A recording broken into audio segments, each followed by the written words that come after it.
Olá, meus amigos, Matheus de Castro aqui, o papista, um pouco rouco, mas pronto para continuar com as nossas perguntas e respostas e tentar explicar um pouco mais sobre questões bíblicas e ajudar a passar a palavra de Deus.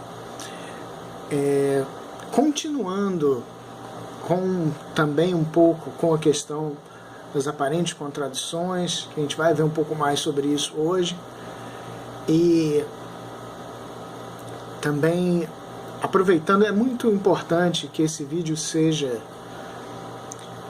visto e refletido à luz da liturgia nesta semana, tá? Nessa Semana Santa. A liturgia de hoje, quarta-feira, tá? Nos fala num ponto que vai ser essencial para entender essa pergunta.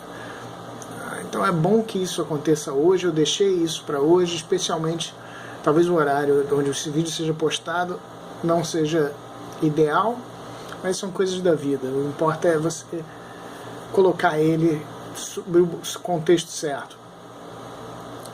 A pergunta é da minha amiga Aline Cadecaro, que foi minha aluna no curso bíblico, e fez algumas perguntas muito pontuais, que alguém que realmente se mostra que está se aprofundando nas questões bíblicas, vendo pequenos detalhes. Isso é muito bom de ver. A Aline é uma pessoa maravilhosa, eu tenho certeza que ela tem tirado muito de tudo que a gente tem conversado. E uma das perguntas que ela me fez, eu nem vou poder falar todas nesse vídeo, para também não tentar fazer esses vídeos um pouco menores, se é que é possível. A pergunta que ela fez é: São Pedro negou o Senhor 3 vezes, enquanto Judas o traiu. Mas Pedro foi perdoado e Judas não.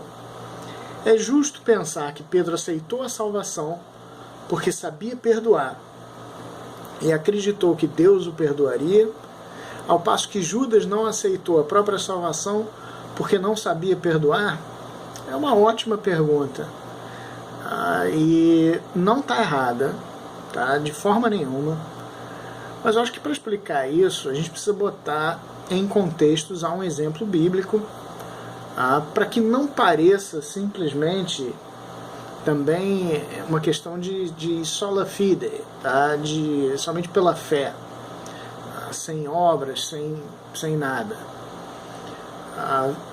O que não é o caso aqui do que ela está falando, mas para a gente não dar a impressão errada, a gente fala, não, olha, é isso, e alguém pode tirar essa questão daí. Não é isso, mas isso não está errado. Vamos botar isso em contexto para entender isso. E nesse momento, a liturgia da Semana Santa é essencial para nós. É o melhor exemplo a ser dado para explicar essa questão sob a luz dessa reflexão, que é muito boa.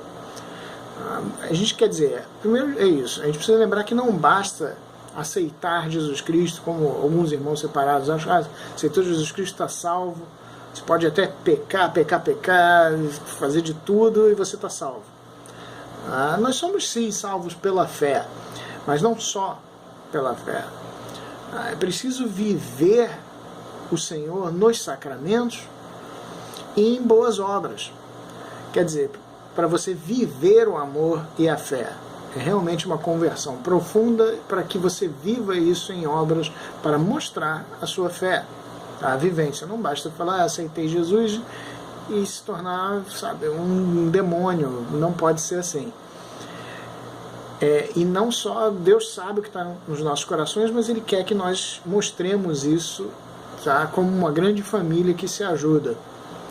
Como São Pedro, ele não apenas acreditou no seu coração, como ele viveu a fé e o amor até o fim. Ao ver o Cristo ressuscitado, ele realmente passa por uma outra conversão, tá? Que a gente geralmente chama, teologia espiritual, às vezes se usa isso, tá? De uma conversão profunda, que é viver a fé e viver a fé até o fim, até a morte de cruz. Então isso é importante a gente explicitar sobre o que estamos falando. Então, Judas, por outro lado, ele não tem amor e nem o perdão. no seu coração. Isso é fato, nós vamos ver isso. Ele nem ao menos tem a fé verdadeira. Esse é um ponto importante, que é... Isso vai ser muito bem visto na liturgia. De novo, a liturgia nos ensinando sempre, nos levando próximos do Senhor, ensinando enquanto faz isso. Essa é a beleza incrível da liturgia. Se você prestar bem atenção na liturgia na Semana Santa, você vai ver a profundidade dessa reflexão, não a minha, a reflexão da igreja, que a gente está tentando aqui tirar mais dela. Então, Jesus promete no Evangelho que a passagem da unção, a sua unção, focada principalmente na unção em Betânia, que é mais de uma, seria contada em todos os evangelhos. Depois é contado para sempre, e não só por causa disso, óbvio que os evangelistas entenderam que essa passagem teria que ser contada em todos os evangelhos. Por isso que ela aparece em todos os evangelhos. Cristo ordenou, o que você vai fazer? Você vai contar, que às vezes em algum evangelho não tem uma passagem, mas essa tem, você vai achar em todos eles. Isso está registrado nos evangelhos, segundo São Mateus e São Marcos, de novo de uma forma muito parecida. Você vai ver isso em Mateus 26 e Marcos 14. E você vai ver também no Evangelho segundo Lucas, em Lucas 7, em João 12.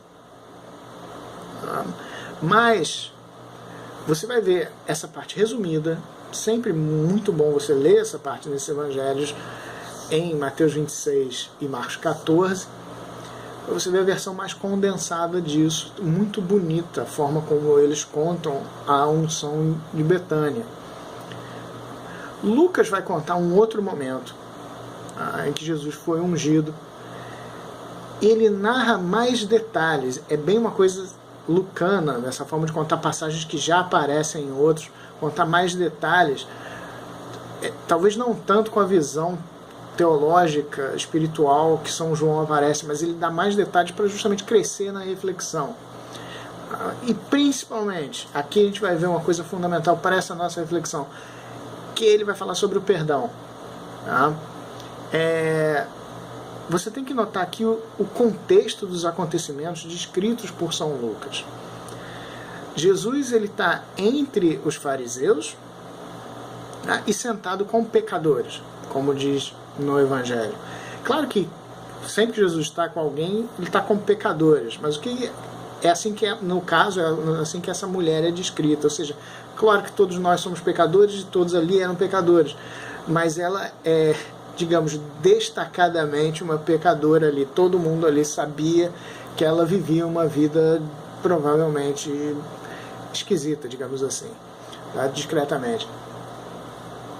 Então, agora, repare em Lucas 47, 47. Ele diz: por essa razão eu te digo, seus numerosos pecados lhe são perdoados, porque ela demonstrou muito amor. Isso é muito importante aqui, exatamente sobre a nossa reflexão. Nem toda tradução ajuda bem aqui. Isso é uma aparente contradição que ele está falando, uma antinomia.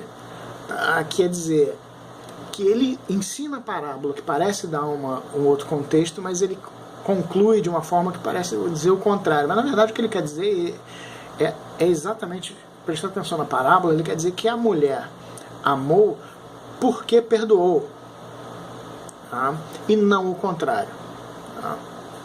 Quer dizer, o perdão é o elemento do amor.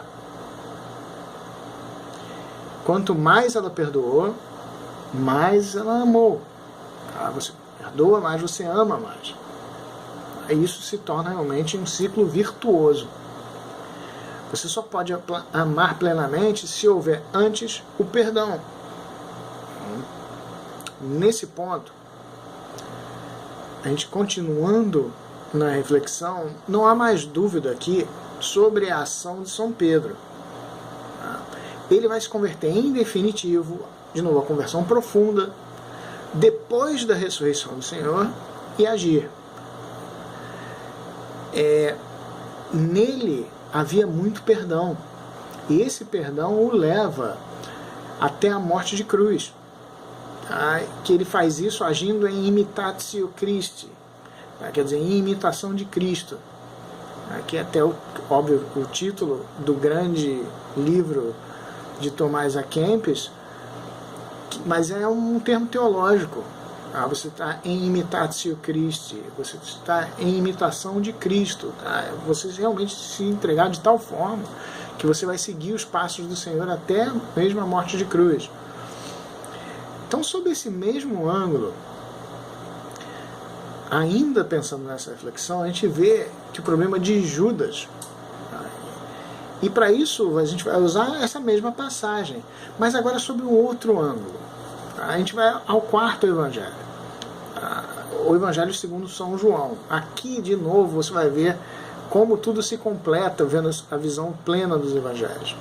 Enquanto os dois primeiros evangelhos dizem que mais gente se indignou com o gasto da mulher com o perfume, São João vai destacar a indignação de quem? De Judas. Tá? Isso é muito importante. Ele é que vai dizer no Evangelho de São Lucas, ou perdão, de São João, por que não se vendeu este perfume por 300 denários para dá-los aos pobres? E São João nota uma coisa importante. Ele disse isso não porque se preocupasse com os pobres, mas porque era ladrão. Tá? E tendo a bolsa comum, roubava o que aí era posto. Ora, isso é muito importante para a gente destacar. São João então vai destacar que Judas era desonesto. Ele não estava com a visão, quer dizer, enquanto os outros realmente eles entendem errado, tá? Eles estão entendendo errado a doutrina, eles ouviram tanto o Senhor falar de uma coisa, eles não percebem o outro lado da doutrina aqui. Tá? Então são indignações diferentes. Isso aqui não significa, de novo, que São João não tivesse visto os outros, mas ele quer destacar aqui uma pessoa, ele quer destacar e explicar o que tinha acontecido com Judas, porque que ele é diferente. A indignação que os outros destacam todos juntos, São João não, mas Judas ficou indignado porque ele era bandido, ele era safado. Tá? Então, quer dizer, o que ele quer dizer? Que os outros ouviram Jesus repetir o cuidado com os pobres, que eles tinham um amor verdadeiro pelo cuidado com o próximo. Tá? Então eles se manifestaram. De novo, vê o meu vídeo anterior, perguntas e respostas 3, tá? Para se entender devidamente o que a gente está falando sobre o pobre. Tá? Não é uma visão sociopolítica, é uma visão de irmandade. Tá? Botar isso em contexto, vê o vídeo anterior, por favor. Então, o que ele quer dizer aqui?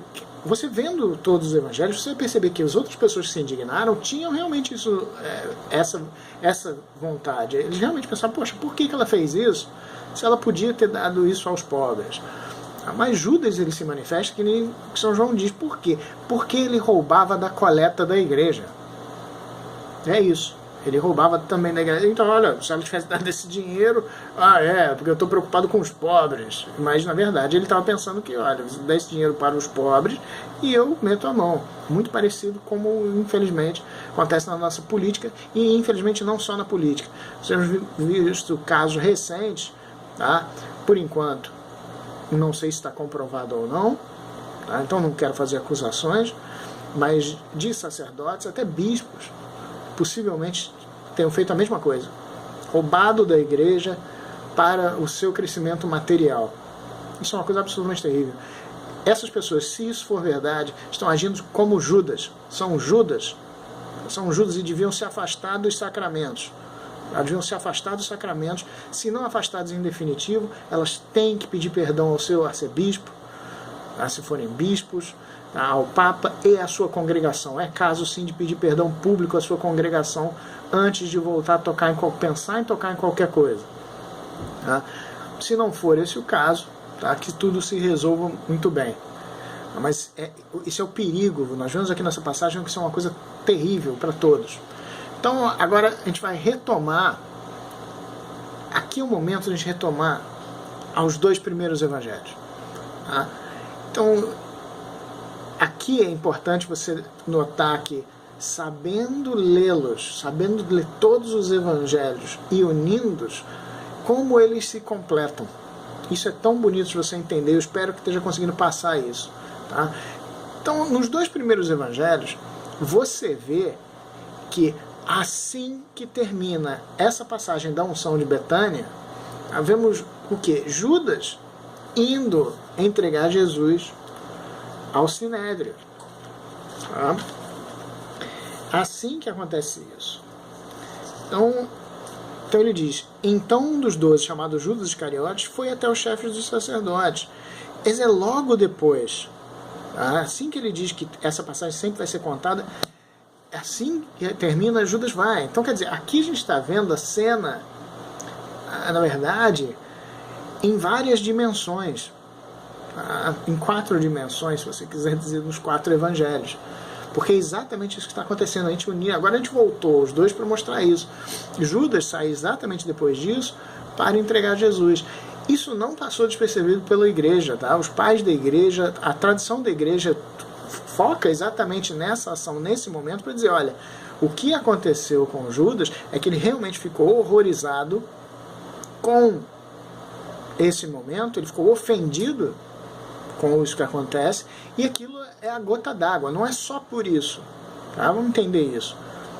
Tudo ali devia estar muito errado para Judas.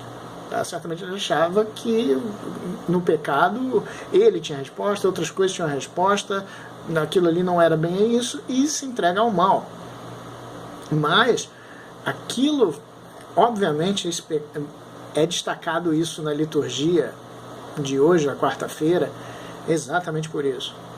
Judas se escandaliza e aquilo é a gota d'água e ele vai então entregar ao Senhor. Não é à toa, não tem nada à toa, não houve um corte passou de capítulo, tá, quando isso acontece. Jesus vai logo depois disso exatamente por isso. Então, lendo os evangelhos, a gente entende todos esses ângulos. Então, Judas era um bandido que ele não tinha perdão, não tinha amor pelos pobres, tá? Não tinha amor a Deus, acima de tudo. Ele não tinha amor ao próximo. Se ele não tinha nada disso, ele não tinha amor a Deus e não tinha amor ao próximo. Ele fica ofendido com isso. Então, quer dizer, toda a tradição vai falar sobre isso. Em resumo, meus amigos, enquanto os outros apóstolos erravam e pecavam, sim, como todos nós, havia grande amor e fé neles. A capacidade para perdoar e entender o perdão. Não por acaso, é exatamente esse ângulo que São Lucas mostra. Jesus ensinando São Pedro o valor do perdão para o amor. Você unindo aí todos os evangelhos vai ver, ele está ensinando isso e ele está mostrando Judas saindo logo depois. Isso é tão importante para a gente entender e também entender o que parece aparentes contradições, é pelo contrário, você vendo em todas as dimensões dos evangelhos esses acontecimentos. Então Judas, ele se perde em definitivo ao pecado pelo seu egoísmo criminoso, sua falta de fé e entrega ao mundo. Não é uma guerra de facções que está acontecendo, tá? Não é uma guerra de seitas, de coisas, de raças, que bobagem. Não é uma questão sociopolítica, não é nada disso. É o problema mais antigo do mundo, a queda do homem, ao pecado. O problema aqui é o pecado, é isso. Você vai se entregar ao pecado ou saberá perdoar para ser perdoado por Deus. Judas viu uma coisa que entendeu, mas não tinha perdão no coração dele, não tinha lugar para aprender aquilo que Jesus estava ensinando. Então essa é a nossa escolha. A liturgia nos quer passar essa escolha. Uma lição fundamental, ainda mais urgente nesses dias que antecedem a Páscoa. São os últimos dias, na verdade, para você fazer isso que a igreja quer te mostrar. São os últimos dias para se fazer uma escolha definitiva. O caminho de São Pedro Maria de Betânia, os apóstolos e santos que escolheram o Senhor? Ou o caminho de Judas, que trocou o Senhor pelo mundo e colheu o pecado e a sua filha a morte? Essa é a questão. Escolhamos, meus amigos, o caminho do Senhor. Peçamos perdão pelos nossos pecados, nos reconciliemos com o Senhor e como o Senhor nos convoca a fazer, nos reconciliemos com todos que estiverem abertos também à reconciliação, nos reconciliemos, espalhemos o perdão e a palavra da salvação, através das nossas obras e, se necessário, usemos palavras. Essa é a grande mensagem. Então, sim, Aline, essa é a mensagem, mas é preciso vê-la nesse contexto, e a liturgia nos oferece o contexto ideal, nos falando dessa passagem. Eu espero que eu tenha conseguido examinar essa passagem com vocês em todas as dimensões de todos os evangelhos para explicá-la perfeitamente, você entender o que aconteceu com Judas e qual é o nosso caminho. A igreja nos convida a fazer uma escolha. Façamos a certa, meus amigos. Em Cristo, entregue à proteção da Virgem Maria, um papista.